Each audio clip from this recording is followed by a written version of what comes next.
Hi there, YouTube. Blackmanta here again with another pulverized druid build here. I'm gonna quickly just go over the build a little bit, and then we're gonna go over the aspect farming and just some of the best ways to just to get as many aspects and uniques as you can, and just increasing your chances of getting them. Um, Level 100. Druid here with pulverized build. You can go to the link in the description of the video to look up the exact build and what I'm running on every item. Currently I'm only running one unique. This unique is not required for the build. You could replace this with any kind of body armor that has similar stats. For this version of the magic find speed running, just killing as many monsters as you can, this is in no way required. It's nice having the +2 to all werebear skills and always being in werebear form, but it's not required. And in previous builds, I had the helm that allowed you, or earth skills also would count as werebear skills. I currently have taken that out and went in a different direction. You can check the link if you actually want to go over all that. Mostly what we're going to go into in this rendition is mostly just with the area where I have been doing this. Now, best way to do this is actually in a Helltide or during a Helltide. Currently, there isn't one running, um, but it still works just as well when you are just running regular or when Helltide isn't up. And I'm going to show you right here on our little map over here of what exactly we're looking at. So there are 5 events up here in the North Shore, in the northern part of Sanctuary, where there are 5 events. So what I normally do is I will run down to the first event, run to the second event, run to the fourth, fifth, or sorry, the first, second, third, fourth, and fifth events in order. And then I will come back to the first event and do them all over again as many times as I can. This is the best way to get obols. You'll get at least 3 items from each chest normally. And if you're looking for a specific aspect, the obols is probably your best way to, at least get a good chance of getting that aspect. So what we're going to do here is we're going to start at this one, and then I keep this up on my side so I know where they're all at all times. And in town I don't mount. Mounts are too slow. Got too much move speed on my boots. And generally when I'm doing this magic finding, gold finding, and everything else, I usually don't just run there. So you can see, first event here. For the druid build, I don't even want to move. I want to stand in the middle. I want to get all my stuff going.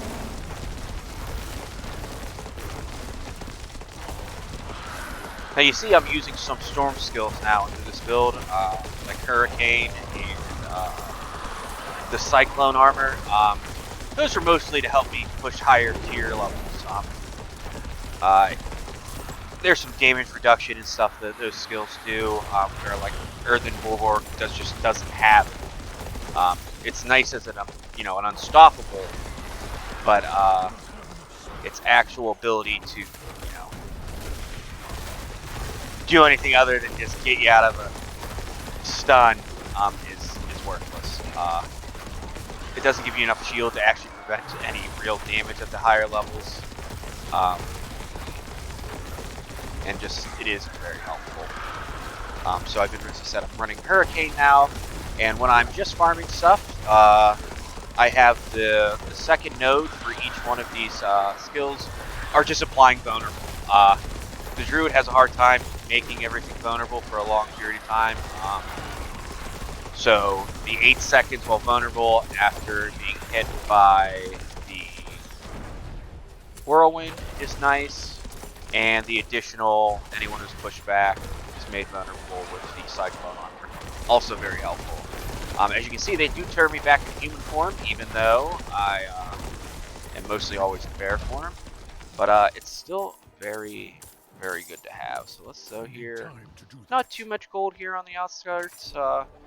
Boom. 62 murmurs, 3 ancestrals. Well on our way to keep going. I pick up all the items right now because I'm so broke. 20 million. Theory crafting's expensive. Alright, so next we're going to go up to the next event, which is right here. Mark it on my map. I need time to do that.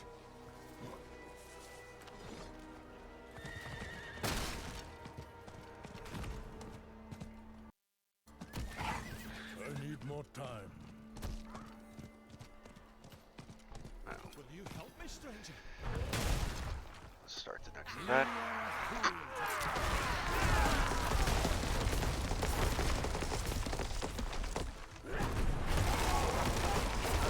Hurricane also gives you your mana back pretty good as a druid too, depending on what you have for resource regeneration. The big thing about these events is you're really trying to just get as many mobs to spawn as possible. So standing in the middle and killing them as fast as possible. Some of these events you can do what I call turning it up to 11, where just the more mobs you kill, you actually spawn harder and more mobs. So you can get positions where like you've not only completed it, but look at that. Our first aspect right there. We'll check it at the end. Now we're gonna go to the middle here. I think it's there. Do our next event, and I think I didn't have any opals to start. Maybe I had a few opals to start. But we're doing pretty good. And now normally, if this wasn't a YouTube video, I would also not be mounting it, just killing everything. A lot of the items I find are just from killing monsters as I walk through. Once you complete all the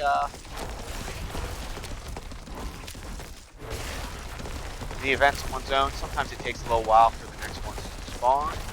So you're always, it's always helpful to just, kill everything in between. You never know who's going to drop that, next item. A lot like Diablo 2. We're killing just as many mobs as possible with way more efficient than farming bosses when you're looking for those higher rounds,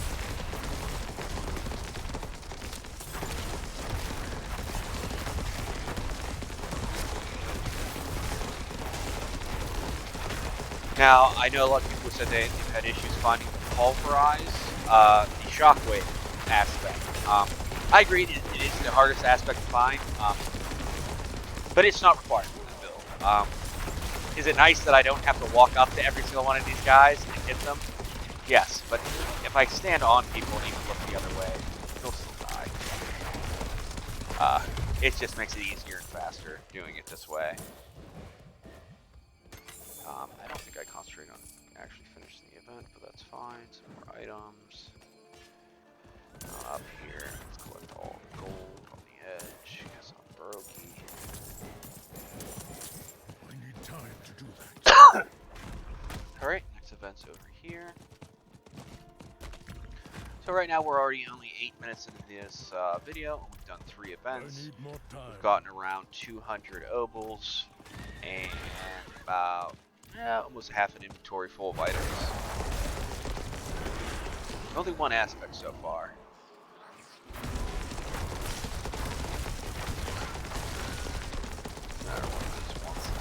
So for these ones, the easiest way to make more monsters come is to not collect the green orbs until you absolutely a few seconds left. Because no matter what, once you collect all the green orbs, the event starts. So try to look at your mini map, see whether or not you can figure out. See where the enemies are. And right about 10 seconds, I'll go pick up items.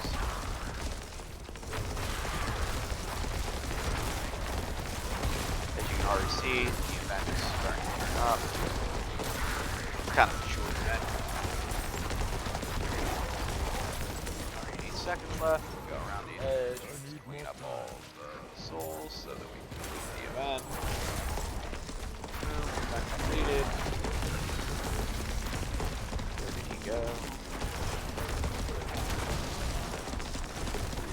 I must wait.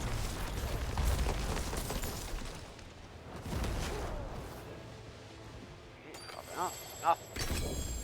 Boom, another aspect. More ancestrals. Now I'm doing this on tier world 4. That doesn't mean you can't do this on a lower tier. Are you gonna get ancestrals? No. Are you gonna get sacreds? Yes.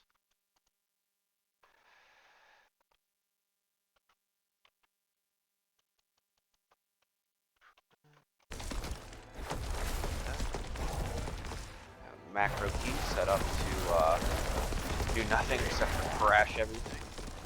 Nice. And then we're going to make our way up here to the last event. This will be event 5. And then we're just going to teleport to town and go gamble real quick. See what about 15 minutes worth of runs here. Now don't get me wrong, you probably won't get cleared as fast as I can. As I am at a much higher level probably than most players. And have a lot of stuff done. But needless to say, I've been running this build since about level 50. I started doing the pulverized build, and I have had no issues leveling all the way to 100. For the longest time, I didn't even have the shockwave aspect on a weapon.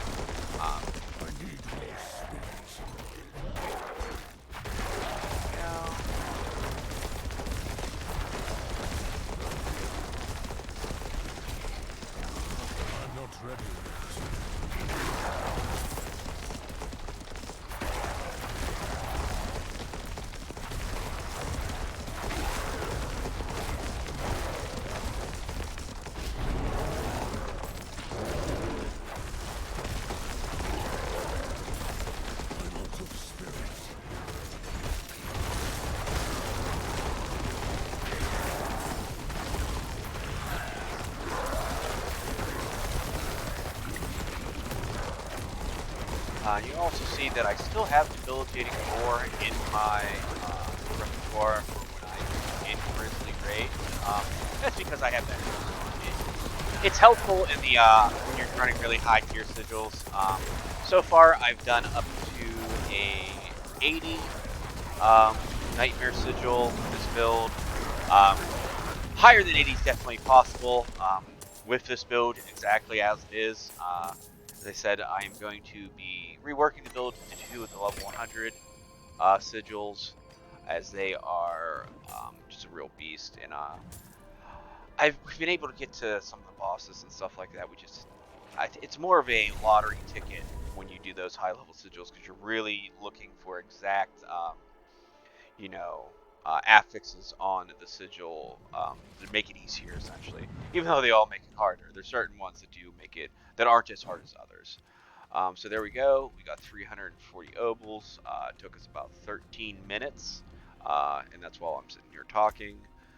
We have a full inventory of items, and so this is the main part. So you're gonna find, I usually go to Koshavad or whatever Eastern Russian country the main city's in here, to gamble with the guy down here. But we're just gonna do it here because I'm just in a hurry. Just fill it out with totems. And just there with 300, I got 2 more aspects. Grizzly Rage increased by 4 seconds. That's a good one. There's a perfect one right there. There's another aspect. To these 2 aspects I'm currently not using. These are both ones I use. They're very important. Got them right there. 5-second ones. 15 minutes. You run these for an hour every day. You're going to have max gambling. You can go back up there, do the events again, over and over again. If they aren't spawning, escape, leave game, do it again, leave game, enter the game again. It'll give you a fresh new world. That's it. If you have any questions, put them down in the comments. The build and any other links will also be in the description of the video. I hope this helps everyone farm. And good luck in Season 1. This will be the last update for this build. I will be doing another build of Pulverize specifically just for doing a level 100 tier 100 sigils. It will not be a speed build like this is. But again, as I said, you can use this build up to at least tier 75. Maybe I'm not skillful enough to do the higher ones, and that's why I'm having issues with the 90 pluses. All right.